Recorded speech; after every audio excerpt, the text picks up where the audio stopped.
গাজায় যুদ্ধবিরতি নিয়ে মার্কিন প্রেসিডেন্টের দেয়া প্রস্তাব জাতিসংঘ নিরাপত্তা পরিষদে পাশ হয়েছে। যুদ্ধবিরতির এ প্রস্তাবকে স্বাগত জানিয়েছে হামাস, আর ইসরায়েল বলছে তারা কোনো দীর্ঘমেয়াদী আলোচনায় জড়াতে চান না, যা হামাস নিজের স্বার্থে কাজে লাগাতে পারে। এদিকে ইসরায়েলি হামলায় গাজায় আরও ৮ ফিলিস্তিনি নিহত হয়েছে। মনিরুজ্জামান বাবুর প্রতিবেদন। This deal is an opportunity to prove whether they really mean it. গত ৩১শে মে গাজায় ৩ ধাপে যুদ্ধবিরতি কার্যকরের একটি প্রস্তাব দেন যুক্তরাষ্ট্রের প্রেসিডেন্ট জো বাইডেন। প্রস্তাবের মূল কথা ছিল একটি স্থায়ী যুদ্ধবিরতি, জিম্মিদের মুক্তি আর ফিলিস্তিনি বন্দীদের ছেড়ে দেয়া। সোমবার জাতিসংঘ নিরাপত্তা পরিষদে জো বাইডেনের দেওয়া প্রস্তাবের উপর ভোটাভুটি হয়। প্রস্তাবের পক্ষে ভোট পড়ে ১৪টি, তবে ভোট দেয়া থেকে বিরত ছিল রাশিয়া।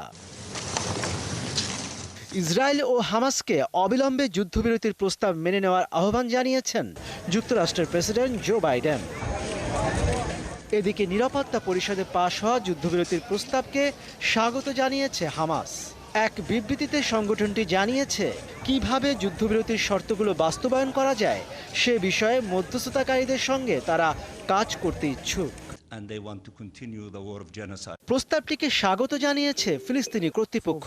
প্রস্তাব পাশের পর জাতিসংঘের ফিলিস্তিনি দূত রিয়াদ মনসুর বলেছেন, এটা বাস্তবায়নের ভার এখন ইসরায়েলের হাতে।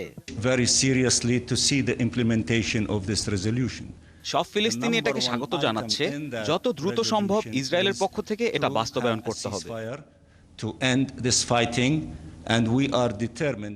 তবে নিরাপত্তা পরিষদে পাশ হওয়া যুদ্ধবিরতির প্রস্তাব নিয়ে জাতিসংঘের ইসরায়েলি প্রতিনিধি জানান, ইসরায়েল গাজা নিয়ে এমন কোনো অর্থহীন ও দীর্ঘমেয়াদী আলোচনায় জড়াবে না যেটা হামাস নিজেদের স্বার্থে কাজে লাগাতে পারে।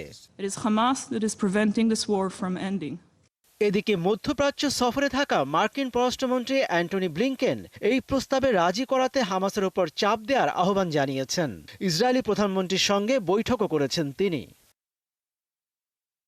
এদিকে গাজায় হামলা চালিয়ে যাচ্ছে ইসরায়েল।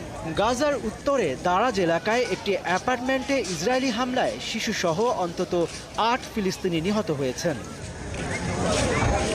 মনিরুজ্জামান বাবু, ৭১।